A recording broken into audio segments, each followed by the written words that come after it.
Bonjour et bienvenue sur le podcast Réussir demain au lycée, le podcast à destination de tous les lycéens désirant réussir leurs années lycée et leur orientation et acquérir toutes les clés de l'excellence et du succès pour assurer leur avenir, et à destination de leurs parents désireux de les soutenir dans ce chemin. Je suis Nathalie Mougel, coach scolaire, et j'accompagne les lycéens qui souhaitent réussir. Je les aide à obtenir les résultats qu'ils méritent et l'orientation qui leur correspond vraiment, en apprenant à mieux se connaître dans leur fonctionnement d'élève et leur désir d'adulte en devenir, et en mettant en place des méthodes personnalisées afin qu'ils puissent sereinement envisager un avenir plein de sens et d'abondance.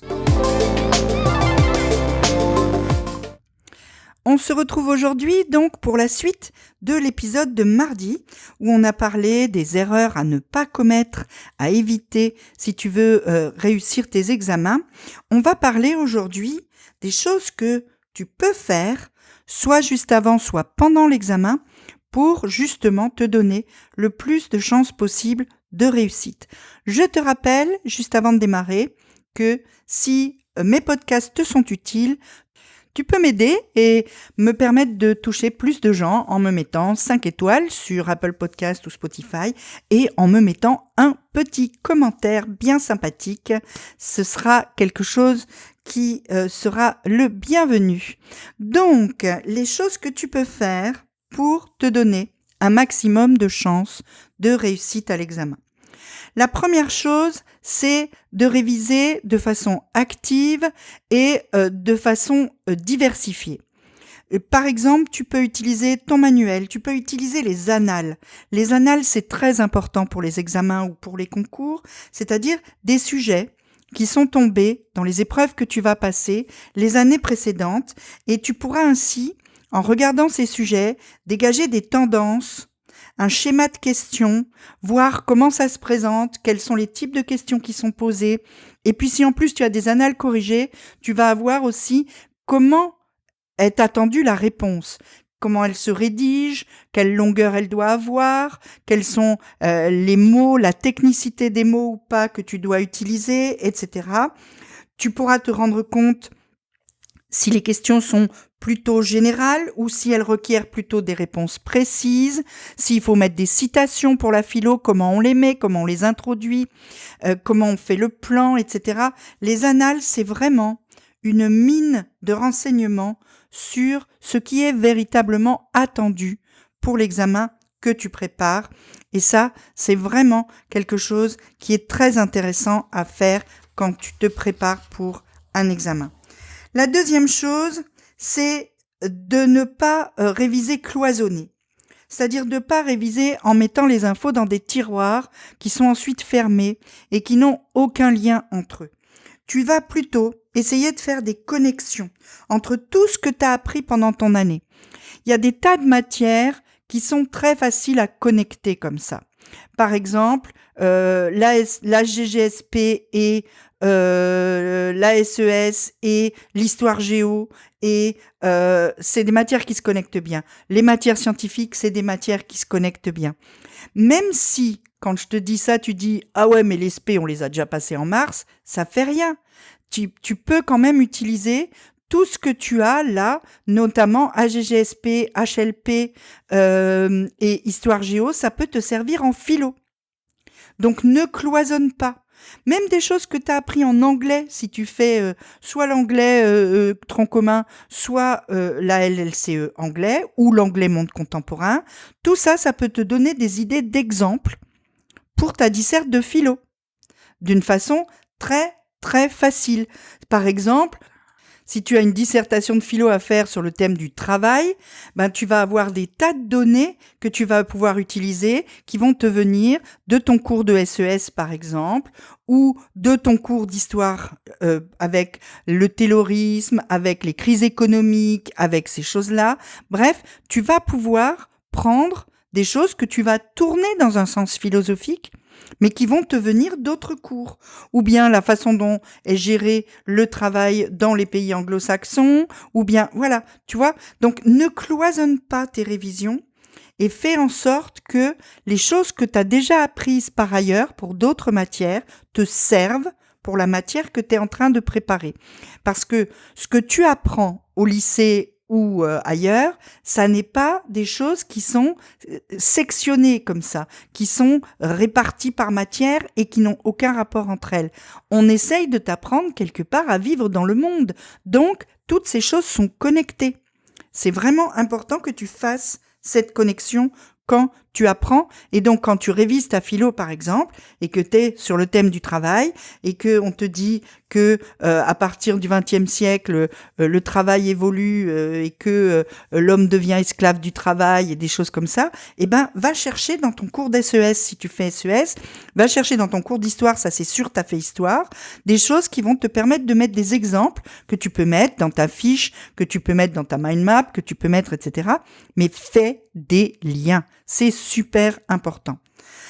Troisième chose, une fois que tu es à l'examen cette fois, commence par vérifier que tu vas bien répondre à toutes les questions. Lis toutes les questions dès le départ. Ne prends pas ton sujet et tu lis la première question et hop, tu cherches à répondre. Non, tu vas commencer par lire l'ensemble des questions qui te sont données avant de démarrer quoi que ce soit. Ça va te permettre d'abord de ne pas répondre par erreur à une question qui ne te concerne pas. Il y a certaines matières où les sujets, en fac, ça se passe comme ça par exemple, où les sujets sont soit au choix, où les sujets sont... Donc tu ne fais pas tous les sujets. En philo, c'est pareil, les sujets, c'est au choix. Tu fais pas tous les sujets. Tu vas ensuite te donner une chance de ne pas oublier de répondre à certaines questions par manque de temps. En lisant toutes les questions d'abord, tu vas pouvoir vérifier que tu as tel temps et quand tu vas gérer ton temps, ça va être important d'avoir bien vu toutes les questions auxquelles tu dois répondre. Et puis, quand c'est un examen où tu as plusieurs questions avec un barème qui est indiqué d'ores et déjà dans le sujet, regarde les questions qui valent le plus de points. C'est important de consacrer plus de temps aux questions qui valent le plus de points. D'une façon générale, tu auras plus de points si tu réponds rapidement, brièvement à une question que si tu n'y réponds pas du tout. Donc même quand tu sais pas tout répondre à cette question, mets ce que tu sais. Ça peut te ramener des points. Et puis, il faut aussi éviter le piège de la perfection. Si tu commences par ta première question et que tu veux y répondre parfaitement, tu vas y passer trop de temps et tu n'auras donc plus de temps pour répondre aux questions suivantes. Donc c'est très important de bien regarder l'ensemble de ton sujet. Et puis ensuite, quand tu es sur une question, réponds bien à la question qui t'est posée. C'est la 4e chose que tu dois veiller à faire. Ne réponds pas à la question que tu crois qu'on te pose. Ne réponds pas non plus à la question que tu aurais voulu qu'on te pose. Tu vas être hors sujet. C'est pas parce que ce que tu as le mieux révisé, c'est le travail, que dans un sujet sur la vérité, tu dois parler du travail. Le sujet, c'est la vérité. Tu vas parler de la vérité. Donc, concentre-toi sur la question qui t'est posée avant de te focaliser sur ce que tu as appris.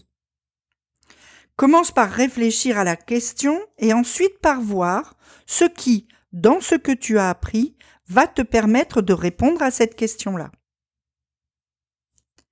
Dernière chose, quand tu es en examen, c'est super important de bien gérer ton temps. Fixe-toi des deadlines pour chaque partie ou pour chaque question. Par exemple, épreuve de philo 4 heures, eh bien, tu te dis que tu vas commencer par prendre 45 minutes pour bien lire la question et mettre sur le papier toutes les idées qui te viennent. Puis après, tu vas prendre 20 minutes pour faire un plan détaillé. Puis après, tu vas prendre, etc.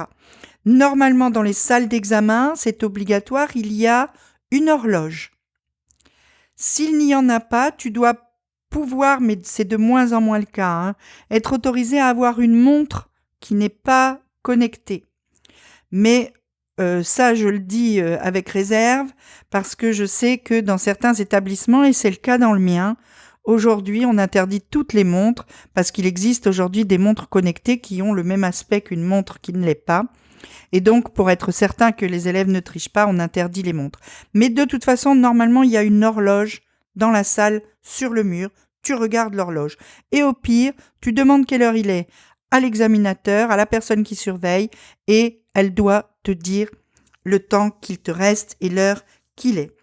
Donc, pense à fixer des deadlines pour chacune des tâches que tu as à faire au cours de ton épreuve. Tu n'es pas obligé de passer tout le temps de ton épreuve à écrire. Tu dois, c'est pas tu peux là, c'est tu dois prendre le temps pour réfléchir. Et donc du temps où tu n'écris pas, du temps où tu penses, du temps où tu essayes de mobiliser tes connaissances, de voir comment ce sujet-là te touche, etc. Pense bien aussi que les meilleures réponses à une question ne sont pas forcément les plus longues. Et donc, si tu as tout dit, tu as tout dit. Même si ton voisin, il a rempli 8 copies et toi seulement 4, peut-être que tu as tout dit et que lui, il a juste blablaté. Ça m'est déjà arrivé de corriger des copies qui avaient l'air super longues et en fait, le gars avait juste recopié tout le texte qui était à commenter. Donc en fait, il avait rien fait et il avait 0. De toute façon, tu vas faire avec ce que tu as. Ne te mets pas martel en tête s'il y a des choses que tu n'arrives pas à te souvenir. Tu ne peux pas tout mémoriser et un examen, ça n'est pas un test de mémoire, c'est un test de réflexion. Ce qu'on te demande, c'est de montrer que tu as compris ce que tu as étudié au cours de l'année, c'est de montrer que tu as les moyens de restituer ces connaissances d'une façon personnelle et pertinente et que donc tu es capable de réfléchir sur ce que tu as appris. On retourne au problème de la connexion entre les connaissances. C'est vraiment super important que tu arrives à montrer ça. Et puis surtout, gère bien ton temps et ton stress, respire, prends des pauses. Dans un examen qui dure 4 heures, personne ne reste concentré pendant les 4 heures. Donc, prends des pauses et essaye de les prendre au moment où tu as fini une des tâches. Quand tu t'es fixé tes deadlines, tant de temps pour mettre les idées, tant de temps pour faire l'intro, tant de temps pour etc. Eh bien, à chaque fois que tu as fini une de ces tâches, fais une petite pause, ferme tes yeux, respire plusieurs fois profondément, bois quelque chose, mais remets ton cerveau au point de départ. C'est super important. Allez, j'espère que tout ira bien pour toi. Si tu passes pas l'examen là tout de suite, tu peux enregistrer ce podcast, en tout cas te mettre un rappel pour le réécouter au moment où tu t'approcheras de ton examen. En attendant, on te dit à la semaine prochaine. Si cet épisode t'a apporté un peu de valeur, si tu veux me soutenir, je t'invite à aller me mettre 5 étoiles, que tu m'écoutes sur Apple Podcasts, Spotify ou n'importe quelle plateforme. C'est le meilleur moyen pour me permettre d'aider encore plus de lycéens. Et si tu as 30 secondes, tu peux même mettre un avis. C'est encore plus efficace. En attendant, je te dis à très vite dans un prochain épisode. Entre deux, on se retrouve sur Instagram. À bientôt!